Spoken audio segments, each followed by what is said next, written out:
एवं आपका प्यारा परिवार स्वस्थ, सुरक्षित, सुखी एवं समृद्ध रहें, यही प्रार्थना के साथ चाबी सफलता की आपके हाथ में आ रही है। और दरवाजा कितना भी बड़ा हो, ताला बगैर किसी काम का नहीं, में ताला कितना भी बड़ा हो, चाबी बगैर काम का नहीं। तो जो चाबी मैं दे रहा हूँ मास्टर की, आपके हर दरवाजे को खोल दें, यही प्रार्थना के साथ। कल हम देख रहे थे कि गांधारी के सामने दुर्योधन आने के लिए शर्मा रहे, सोच रहे हैं कि निर्वस्त्र कैसे जाऊं, और मां ने निर्वस्त्र आने का वचन लिया तो पत्ता लपेट के, केले का हरा पत्ता, और पहुंच गए वहां पर। और उसके साथ साथ ही हमने सुना कि भाई मनमानी ढंग से किसी भी संस्कार और शिष्टता की बातों को अपने हिसाब से चलाने वाले लोग किस प्रकार से उसी कर्म के कारण दुखी होते हैं। मैंने उस हिसाब से एक बात बताया कि आजकल मंदिरों में लोग क्या करते हैं, वो भी बात बता रहा था। मंदिर में कौन क्या करते हैं, मैं जब जाके देखता हूँ तो मंदिर में क्या चलता रहता है। एक शराबी की भी बात चली जो गुटखा छोड़ने आया, मैंने कहा मानिक जन छोड़ दे, तो वो कहता है कि छोड़ दिया, विमल को पकड़ा है। अब ये बातों को सुनता हूं तो तब लगता है कि भाई ये संसार अपनी हिसाब से, अभी हमारे पास कई लोग आते हैं, कई लोग कहते हैं कि गुरु महाराज आप एक मुहूर्त दीजिए, दुकान का उद्घाटन है, वो मुहूर्त में मेरे को दुकान उद्घाटित करना, आप मुहूर्त दे देंगे तो धन्य हो जाऊंगा, उस मुहूर्त में करूंगा तो अजय हो जाऊंगा, व्यापार समृद्ध हो जाएगा, कल्याण हो जाएगा, मुझे भरोसा है, मुहूर्त दीजिए। तो अब उठाते हैं हम लोग पंचांग। अस्त नक्षत्र है, ये ठीक नहीं है। स्वाति नक्षत्र है, और लेकिन उस दिन में गंड योग आ रहा है, ये ठीक नहीं है। विशाखा नक्षत्र अच्छा है क्योंकि पार्श्वनाथ की पांचों कल्याणक उसमें आई है, ये बहुत उत्तम मुहूर्त है। लेकिन उस दिन सुबह का जो मुहूर्त देना चाहिए, क्योंकि कोई भी दुकान सुबह सुबह में सूर्योदय के समय पहला खुल जाए तो वो दुकान की अमरता रहती है। उस समय में तो ये गुलिक काल आ रहा है, ऐसे सब सोच के फिर मैं कहता हूँ कि तू 15 तारीख को सुबह में मेरे हिसाब से सूर्य होरा में, सूर्य के ऊपर होरा में नवांश भी मिल रहा है, बहुत बढ़िया है। तो इस मुहूर्त में इसको दुकान को शुरू कर दे बेटा, ये ले मुहूर्त। तो ऐसे खड़े खड़े ऐसे ऐसे ऐसे करता है। मैं क्यों भाई, मैं तो डांस वांस देखता हूँ नहीं, मेरे को इसमें कोई रुचि नहीं है, ये क्या नाच रहा है। वो कह रहा नहीं महाराज शर्म आ रही है बोलने में, नाच नहीं रहा हूँ, बड़ा शर्म आ रहा है। अच्छा भाई शर्म क्या आ रहा बता। नहीं, उस दिन मेरी साली जो रहती है हमारे यहाँ से 40 किलोमीटर दूर है, उसके पति के पड़ोसी घर वाले का कोई खेत लिया हुआ है, तो उस खेत में एक पार्टी प्रोग्राम रखी है महाराज, उधर जाना जरूरी है, दूसरा मुहूर्त कुछ दीजिए। साली के पड़ोसी के खेत में पार्टी हो रही है, इसलिए संत का दिया हुआ मुहूर्त उसको श्रेष्ठ नहीं लग रहा, दूसरा मुहूर्त चाहिए। आप ध्यान रखिएगा, आज तक जो भी लोग मेरे सामने आए उन्होंने मेरी आज्ञा का पालन नहीं की, अपनी इच्छा को मेरे मुख से निकलवाने की कोशिश की कि भाई आप ये बोल दो ताकि हमारा कल्याण हो जाए, वो मत बोलो जो आप बोलना चाहते हो, हम ये करना चाहते हैं लेकिन उसको आपके मुंह से सुनना चाहते हैं। हर संत के पास व्यक्ति पहुंचता है और अपनी इच्छा को उनके मुंह से सुनवाता है, बाद में जो दुखी होता है तो संत को कहता है कि ये जो बोलते हैं वो ठीक नहीं होता, क्योंकि संत की इच्छा को सुन लेते तो कभी के ठीक हो जाते। अपनी इच्छा को संत के मुंह से सुनना चाहोगे तो सदी दुखी रहोगे। हर जगह देखता हूं, अभी आपने देखा कभी शराबी की जो बात हुई, शराबी को मैंने कहा भाई ठीक है अब क्या करेगा, वो कह के भाई महाराज कोई लोग साहब मजबूर करें तो पीना है, बाकी सेल्फ में तो मैं बहुत कंट्रोल्ड हूँ महाराज। आपने एक बार बोल दिया, मेरा सेल्फ कंट्रोल कैपेसिटी इतनी जोरदार है कि मैं अब कुछ हाथ ही नहीं लगाने वाला हूँ, भले वो 555 रम हो कि क्या हो जाए, मैं अपनी आप ये मत सोचना कि मैं कुछ पी रहा हूँ। अब आपको ये बता दूं कि ये सब विचार देख के मैंने कहा कम से कम something is better than nothing. जब पूरा ही रखड़ता फिरेगा, इससे अच्छा कोई तो कंट्रोल में आएगा, ऐसा बोल के ठीक है सौगन ले ले, कोई भी तुझे कंपल करे तो ही पीना, नहीं तो तू शांति से बैठना। बहुत अच्छा किया हमारा ओ सिरे, हमारे जैनों में हम कुछ भी है तो एक ओ सिरे कर देते हैं, तू पकड़ मैं पकड़ाया, वो तो ओ सिरामी कहता है, वो कहता है मैं पकड़ लिया, हम सोच लेते वो पकड़ लिया, दोनों खुश हैं। अब क्या पकड़ा ना क्या नहीं पकड़ा राम जाने। अब थोड़े दिन बहुत समय हुआ, ऐसे ही गड़ा तुला ऐसे ही आया, इस बार पत्नी तो आई, साथ में और एक आदमी हाथ पकड़ता आया, इतना दुर्बल हो गया। अब मैंने पत्नी को कहा भाई इसने छोड़ा, बिल्कुल छोड़ा महाराज, आप बोले ना वो खुद पीते ही नहीं है, मैं क्या पीता नहीं है? बिल्कुल पीता नहीं हूँ, बिल्कुल हाथ नहीं लगाता हूँ। फिर ये आदमी साथ में क्यों इतना दुर्बल हो गया, कैसे हो गया? ये कौन है? इसको रखा महाराज, जब से आपसे वचन लिया उस दिन से इसको साथ रखा है। अरे काई लिए साथ रखा? नहीं, आपने बोला ना कंपल करे तो पीना, तो ये मेरे को कंपल करता है, टाइम टाइम पर मेरे को कंपल करता रहता है कि भाई अब कंपल कर रहा हूँ, ध्यान रखिए, गुरु महाराज का वचन है, मैं कंपल कर रहा हूँ। हाँ ठीक है, जैसे ही कंपल्सन आ जाता है तुरंत बाटल उठाता हूँ महाराज। अब ऐसे मनमाने ढंग से धर्म और उसके वचन को जो पालन करते हैं उससे कल्याण कैसे होगा, ये मेरी सोचने जैसी बात आपके सामने रख दिया। मंदिर में भी जाता हूँ, 2 प्रवचन पहले ही वो बात छूट गई कि मंदिर में क्या देखता हूँ। आपको मैंने बताया कि जो व्यक्ति अकेला जाता है तो पैरों को पटकते जाता, जैसे ही सामने अपनी बेटी का ससुर को देख लेता है तो एकदम ऐसे चलता है जैसे साक्षात यही वशिष्ठ ऋषि का पुत्र हो। ऐसे चलेगा और ऐसे ढंग से दिखाएगा ना, उनको देख के ऐसे खड़ेगा जैसे रास्ते के एक एक नाली को इसी ने मापा हो, और इस प्रकार से चलेगा। मंदिर में भी हम देखते हैं, जैसे ही मैं प्रवेश करता हूँ, हमारे मंदिर में कृष्णगिरी में क्या 3 दरवाजे हैं, साइड के 2 दरवाजे, फ्रंट का मेन दरवाजा।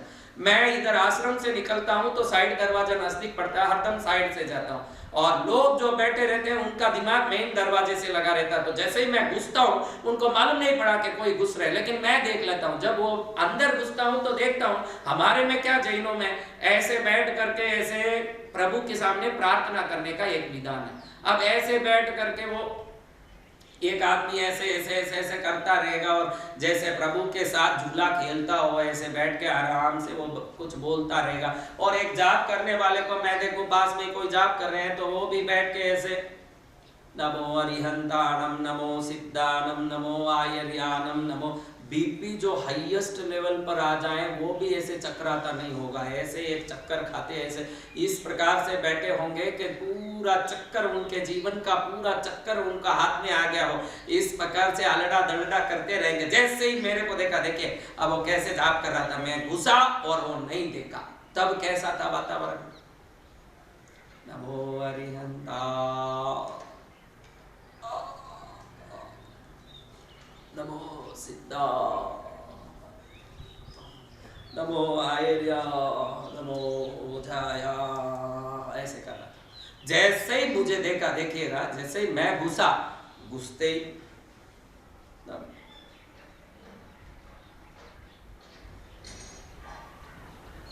आंख भी बंद हो गई, शरीर भी सीधी हो गई, माला भी सीधी हो गई, हाथ मुद्रा में आ गई।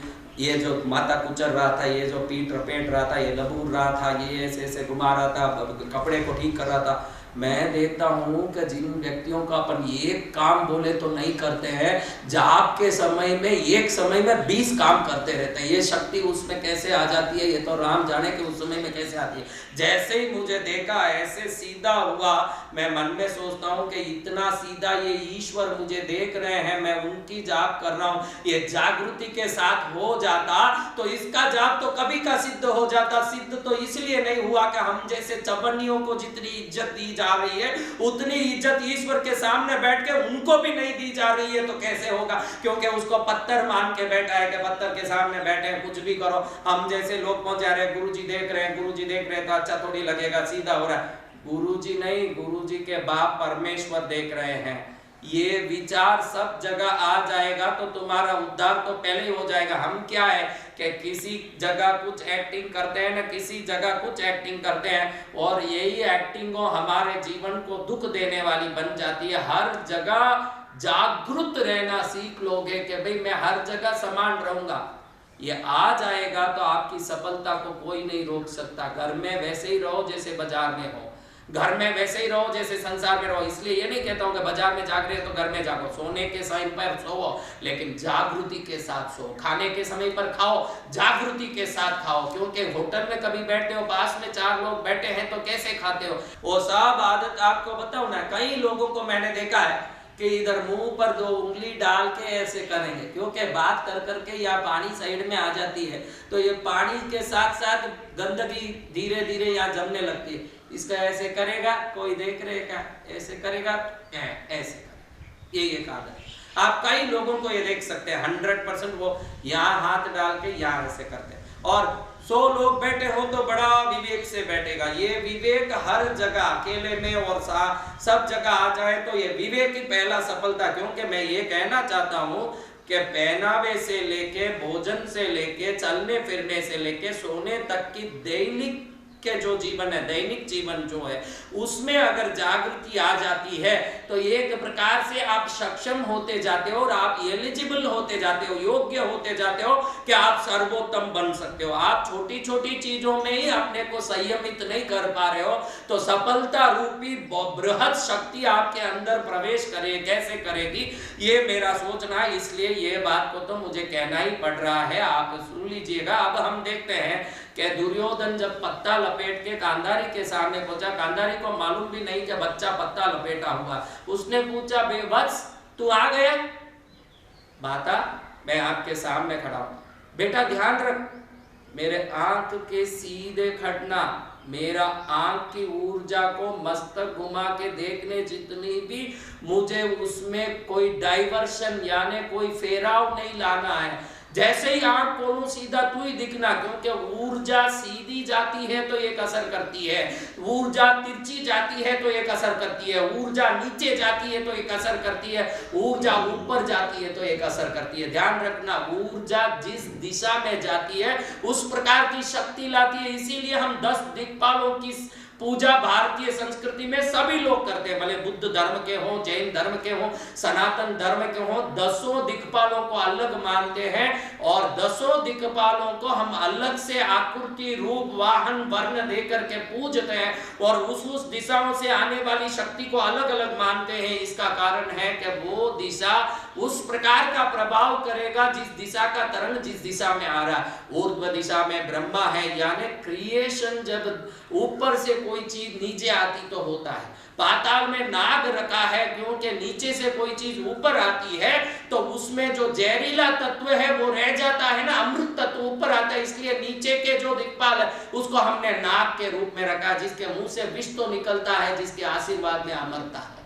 तो ये जितनी भी चीजें हमने की है दिशा के हिसाब से गांधारी दुर्योधन को समझा रही है कि बेटा ऐसे खड़ के मेरे इस शरीर की जो यहां खड़ने की स्थिति है उस स्थिति के सामने बराबर तू खड़ा रहे, और जैसे ही नजर खोलूं मेरे रूप के सिल हाउट से यानी मेरी रूप की आकृति से तेरी रूप की आकृति समान अंतर स्तर में खड़ा हो और मेरी नजर से सीधी पड़े, तेरे आंख में पड़े, उस ऊंचाई में तेरे को खड़ना है।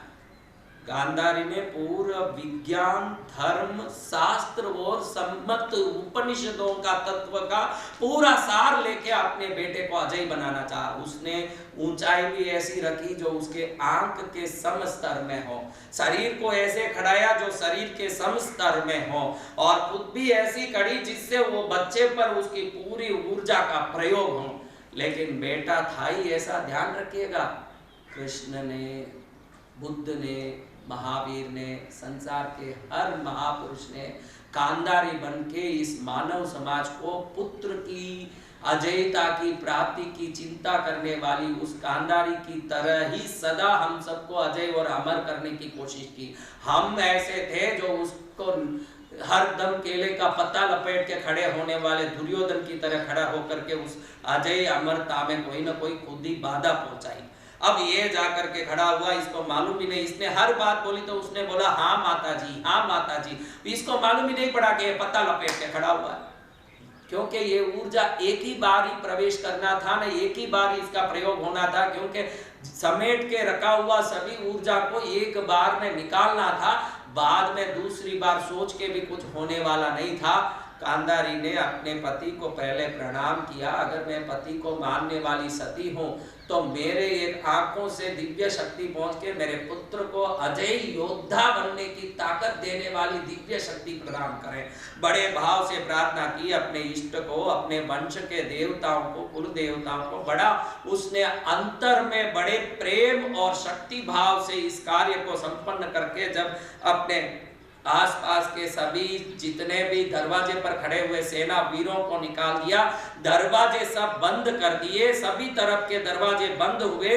अब चारों तरफ दरवाजे के कई लंबे दूरों तक कोई आदमी नहीं, इस कमरे के अंदर कोई सन्नाटा नहीं, एक पशु पक्षी भी आसपास इससे निकलने वाली ऊर्जा को कई बार से भी ग्रहण नहीं करे। ऐसी एकाग्रता को उत्पन्न करने के बाद, ऐसी कोई दिव्य एक वातावरण को उत्पन्न करने के बाद गांधारी ने सभी प्रार्थना के बाद अपना ये आंख के ऊपर लगे हुए गांठ की पट्टी को खोला। सबसे पहले दुर्योधन के आंख में आंख डाला। आप ध्यान रखिएगा, कोई भी व्यक्ति आपके आंख में आंख डाल के सम्मोहित कर सकता है। आप भी जितना हो सके किसी भी व्यक्ति के आंख में आंख डाल के बात करने की ताकत लाइए। मैंने पूरे जिंदगी महसूस किया है, हम भले ही संत हैं, वो आदर के कारण सिर्फ नीचे झुका के बात कर रहा है, लेकिन अधिकतर जो आंख में आंख मिला नहीं पाते हैं उनमें कोई ना कोई विकार या दुर्गुण जरूर होता है, जो आंख में आंख मिला नहीं पाते हैं।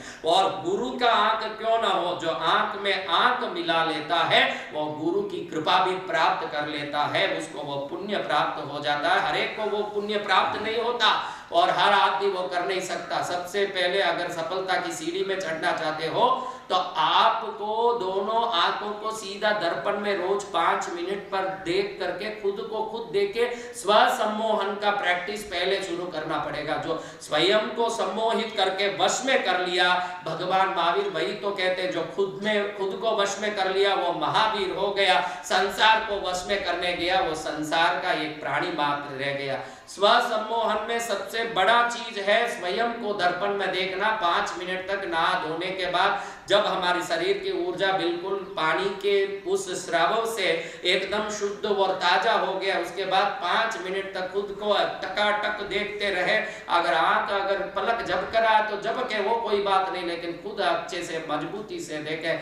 ऐसे मजबूती से देखते जाए तो वो देखने की मजबूती खुद में मजबूती लाए। खुद को खुद जो एकदम मजबूती से देखना शुरू कर देता है वो दुनिया को मजबूती से देखने में 1 मिनट भी नहीं लगेगा। क्योंकि जो स्वयं को देखना बड़ा कठिन कार्य है।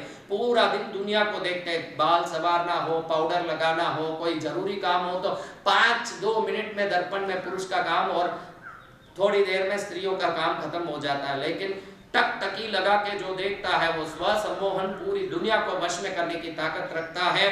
और यही ताकत से गांधारी अपने बेटे को अजय करने के लिए पट्टी खोल रही है। अब ये पट्टी खुल रहा है, आगे इस पट्टी के खुलने में हमारे जीवन में क्या शिक्षा खुल रही है, क्या पाठ खुल रहा है, इसको हम अगली कड़ी नहीं देखना है, क्योंकि अगली कड़ी आपके लिए विशेष कड़ी है। यहाँ जाने के बाद वो श्लोक शुरू होना है जहां से ये सफलता की सीढ़ियां आपको बड़े आराम से सफलता की ओर ले जाएगी।